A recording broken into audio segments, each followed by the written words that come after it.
Mimi ni mtu hatari, tena hatari. Kwa hiyo simwogopi yule mama. Yule mama ni mchumba kama wachumba wengine.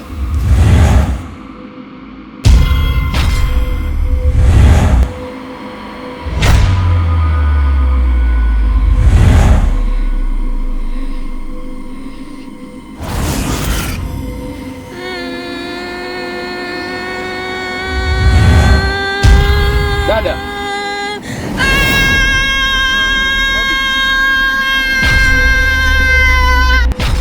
Tunapambana na Jasu. Kuna nafsi ya Jasu irudi katika mwili wake.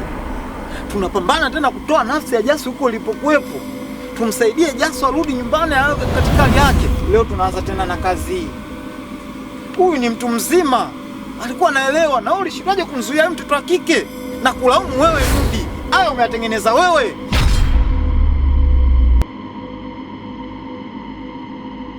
Mzee wa totos. Kwa hiyo ukisimamisha, unawapanga, unawapangilia, mtoto anakubali, unaenda naye. Ila wewe sasa shida yako unapowakosa wale watoto wazuri, unaendekeza sana pombe. Sasa unaendekeza sana pombe, unakunywa sana hapo, hata yani wewe mwenyewe kuoga nguo, yani leo ndo nimekuta hapo fresh kwa sababu upo mzima. Nakuomba weka nionyeshe. Utaponionyesha mimi ni hapa.